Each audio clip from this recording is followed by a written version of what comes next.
why he lied to the American people about his knowledge and participation in his family's international business schemes. That U.S. taxpayer dollars should not go to foreign biotechnology entities that steal Americans' genetic data. James Comer just revealed the top secret of the government that no one was supposed to know, a secret that they have been hiding from us. James Comer just dropped a bombshell about Barack Obama that's got everyone talking. This isn't your average political gossip. We're talking earth-shattering allegations that could change everything we thought we knew about our former president. Let's break it down.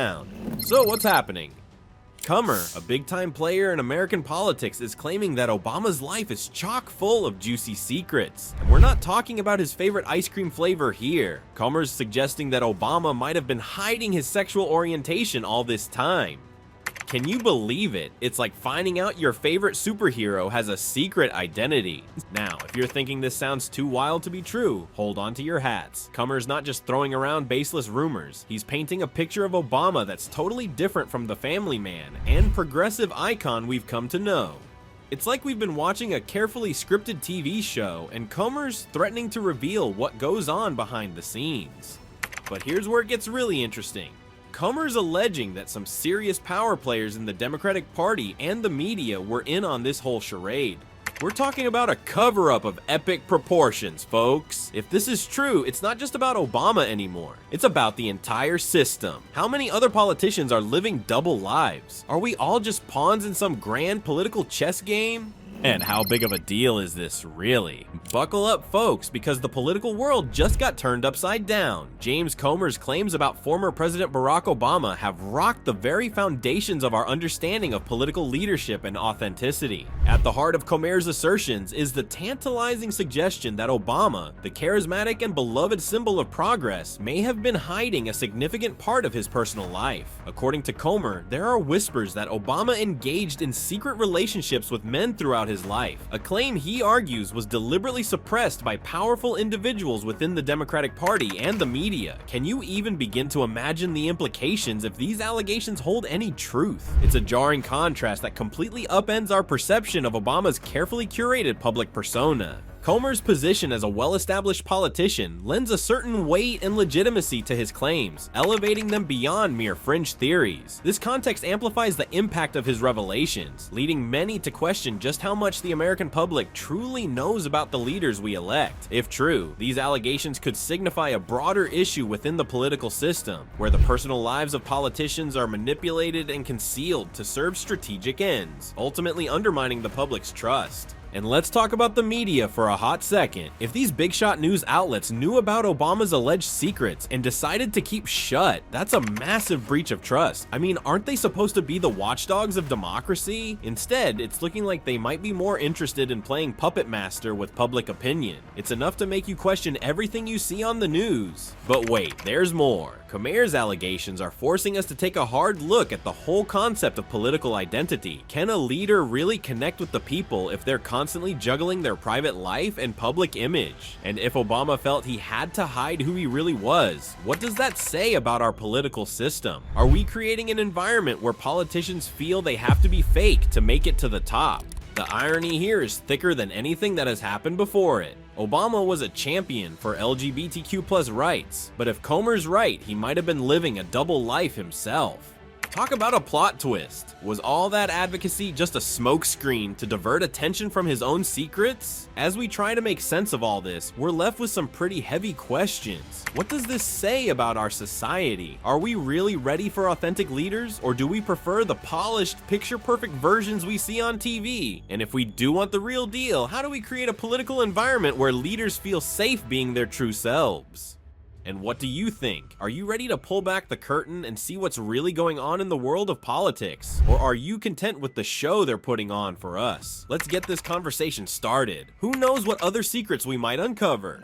And what are Comer's allegations exactly? Comer claims that this information was not only known by powerful individuals within the Democratic Party, but was also deliberately suppressed to protect Obama's carefully crafted public image. Let that sink in for a moment. If true, these assertions have the potential to completely upend our understanding of Obama's presidency and legacy. We're talking about a sitting president potentially concealing a significant aspect of his personal identity in order to maintain a facade of being a perfect family man and progressive leader. The implications of such a revelation are staggering. According to Comer, this strategic decision to hide Obama's sexuality was made by his team during his rise to prominence in the 2008 presidential campaign. The argument is that revealing such information could have been career-ending for any politician at the time, and so a concerted effort was made to keep the truth under wraps. This narrative raises serious questions about the authenticity of the persona Obama presented to the world. As the fallout from these claims continues to reverberate, the discourse surrounding Obama's presidency and the role of identity in politics has taken on new and complex dimensions. Comer's accusations not only challenge the established narrative of Obama's leadership, but also reflect deeper societal issues regarding authenticity, power, and the expectations placed on public figures. What does it mean for a leader to hide their true self? How does that affect their credibility and the public's perception of their decisions and policies? These are the kinds of questions that have been thrust into the spotlight, forcing us to grapple with the notion that even our most revered political figures may not be as transparent as we've been led to believe.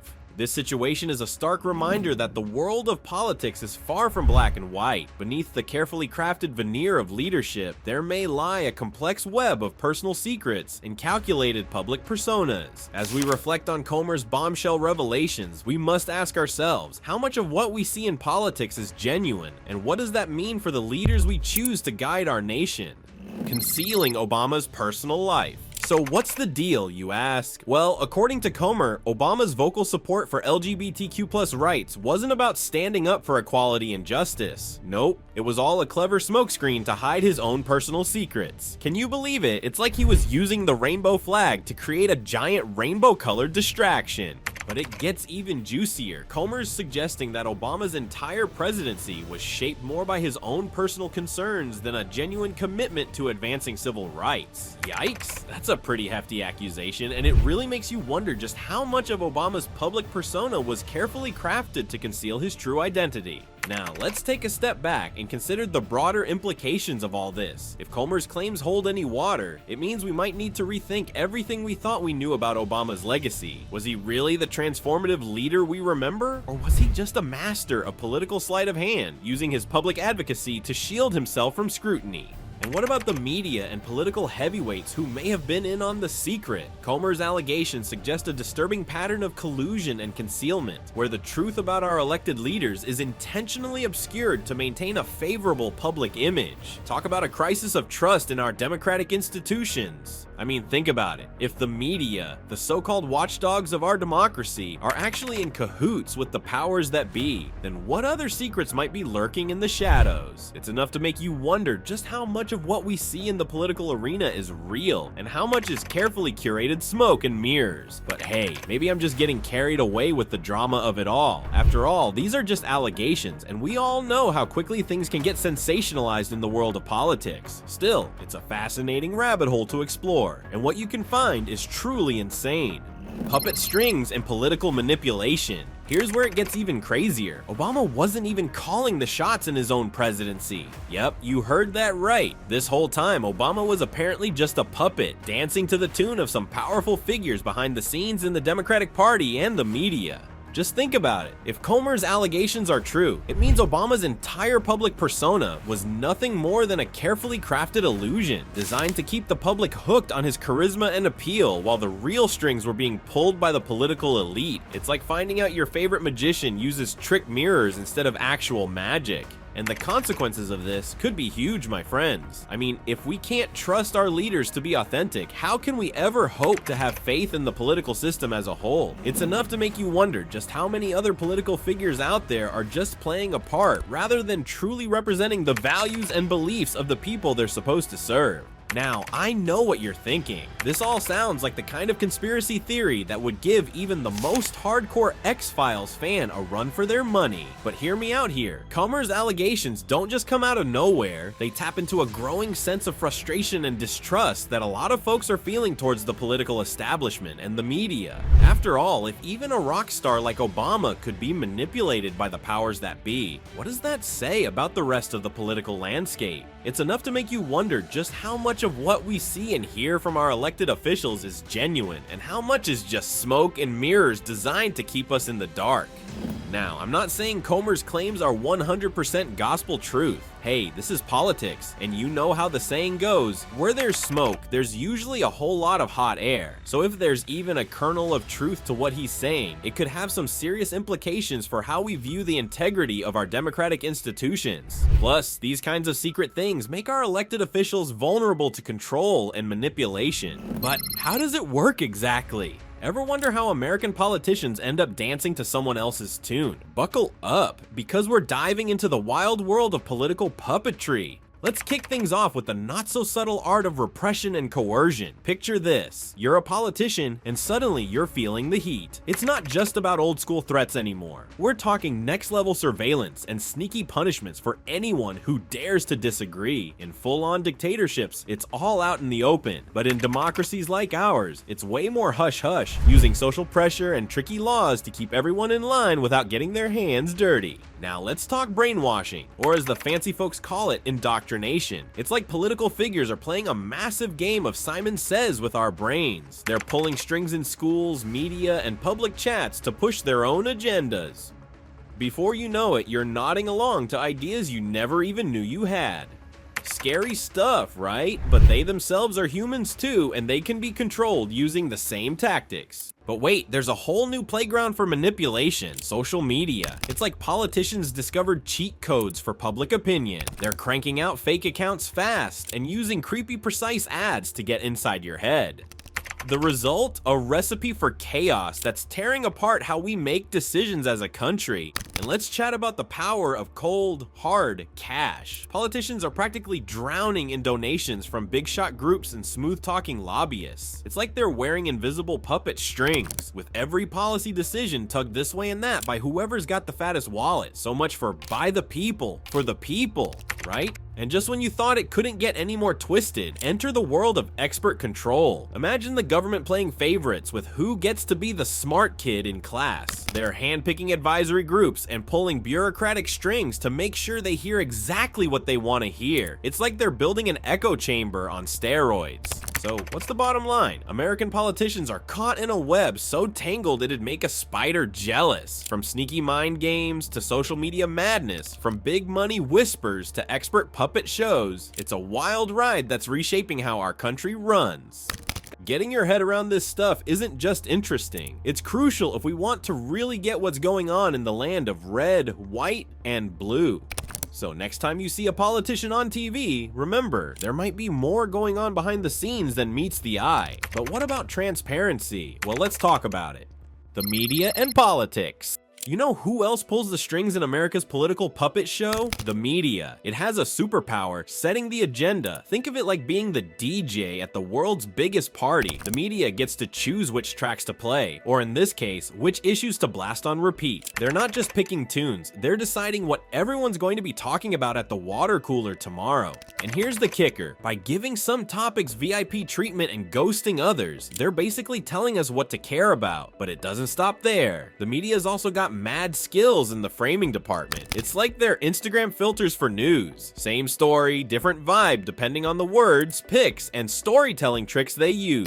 Before you know it, you're nodding along to their beat without even realizing it. In today's world, candidates are like thirsty influencers, desperate for that sweet, sweet media spotlight. It's a high-stakes game of notice me more, where getting ignored by the press is basically a death sentence for your campaign.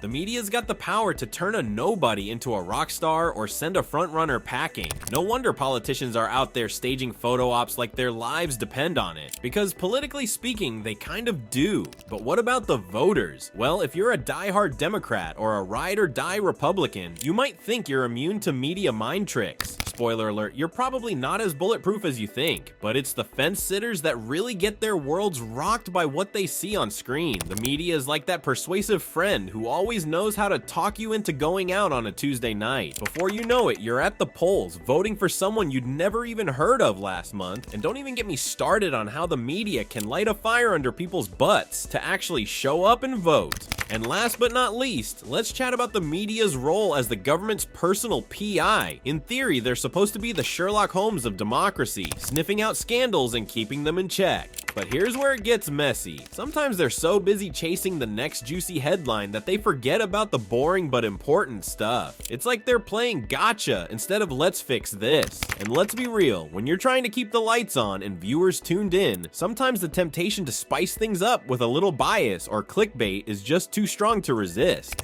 And that is what these political figures fear the most. If they think they can be used as a boost or a juicy source of viral media content, it can go out of control pretty soon. So if the allegations are true, then probably Obama didn't want to be used for this purpose. But these things are just like tools, and access is not only limited to the puppet masters, these politicians can do the same to us. Let me explain. Mass deception. The complex interplay between media and politics has always been a fascinating arena where manipulation occurs, often unnoticed by the public. Historically, we have observed numerous dramatic instances where media has transformed into a tool of control, intricately crafted to shape narratives and manipulate public perception. And this started to be a big deal in modern America back when Franklin D. Roosevelt started doing his iconic fireside chats during the bleak days of the Great Depression, at a time when hope was a scarce commodity and despair loomed as heavily as a thick fog. Roosevelt emerged as a remarkable beacon of hope and reassurance. The nation was struggling with rampant economic hardship, and amidst this turmoil, Roosevelt cleverly turned to the radio, a relatively novel communication medium back then, to directly engage the hearts and minds of Americans. These chats weren't just broadcasts as one might presume. They were heartfelt dialogues that helped to dismantle the daunting barriers that typically separated the presidency from its citizens. Roosevelt, speaking from the comfort of his home, crafting narratives that exuded trust and unity. He spoke to his fellow citizens as if they were old friends huddled around a warm, inviting fire, offering them comfort and assurance as they faced the tumultuous storm together. This brilliant strategy and media utilization not only helped him garner crucial support for his New Deal policies, but also played a pivotal role in reshaping public opinion. By taking command of the narrative through the power of radio, Roosevelt masterfully demonstrated how media could be mobilized to influence the actions of political figures while simultaneously tapping into the public sentiments. His legacy, shaped significantly by these communications, would resonate well beyond the years of his presidency. Since then, the phenomenon of media manipulation for mass deception by the American government is a compelling saga that has evolved throughout history. Fast forward to the height of the Cold War, a time characterized by escalating tensions and a fervent struggle against communism. The US government recognized that to combat the spread of communism both at home and abroad, it needed to ramp up its efforts to manipulate public opinion through the media.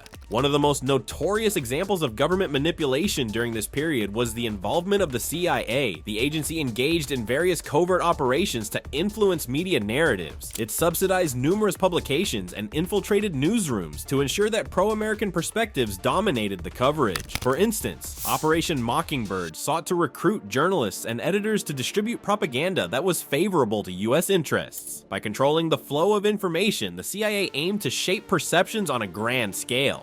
Moreover, the CIA engaged in planting stories within foreign media, promoting anti-communist sentiment worldwide. These disinformation campaigns painted communist regimes as oppressive and dangerous, thereby shaping public opinion and justifying US interventions abroad. Domestically, the government didn't hesitate to monitor and infiltrate civil rights organizations and anti-war movements, attempting to suppress dissent and control the narrative surrounding these initiatives. The FBI's COINTELPRO program specifically targeted activists using disinformation and intimidation tactics to undermine their work. The consequences of these efforts were profound, leading to a significant erosion of trust in the media. As the public began to understand the extent of government manipulation, skepticism soared. The revelations of the 1970s, particularly during the Church Committee hearings, exposed the depth of the CIA's involvement in media manipulation, raising serious ethical questions about the crucial role of journalism within a democratic society. So they had to change tactics, and now the manipulation is much more subtle. Discreet control. Post-Church Committee hearings, a light bulb went off in the minds of those in power. They figured out that shouting propaganda just wouldn't cut it anymore. Instead, they opted for a more nuanced approach. Think subtle messaging, where the framing of issues quietly nudges public perception to align with government interests, all without making it too obvious. It's like a magician's trick. You're captivated by the illusion, while the real action happens right under your nose. Take, for instance, the clever use of euphemisms in political discussions. We've all heard phrases like collateral damage thrown around to describe civilian casualties in military actions. It's a classic example, using softer language to gloss over harsh realities. By doing so, the government makes the grim aspects of warfare seem less daunting, almost palatable. This slick framing alters how we perceive the consequences of their decisions, turning a blind eye to what's really happening. Now let's talk about embedded journalism. This tactic really gained traction during conflicts like the Iraq War. Journalists traveling with military units, soaking in the atmosphere and all the propaganda. Sure, they got the frontline action, but there's a catch. Their narratives often leaned heavily towards the military's spin, painting a picture that highlighted victories while dimming down the darker moments, like civilian losses. This cozy relationship meant the public was fed a filtered version of events, reinforcing support for the government's military endeavors through a carefully curated lens. And with the rise of social media and digital platforms, the game changed yet again. Suddenly, information was everywhere, and so was the opportunity for governments to play puppet master. Now they could tailor messages to hit very specific demographics, turning nuanced manipulation into a fine art. Then we have disinformation campaigns, often fueled by shadowy troll farms. These operations spread fake narratives designed to confuse and create chaos among the populace. And let's not overlook psychological manipulation.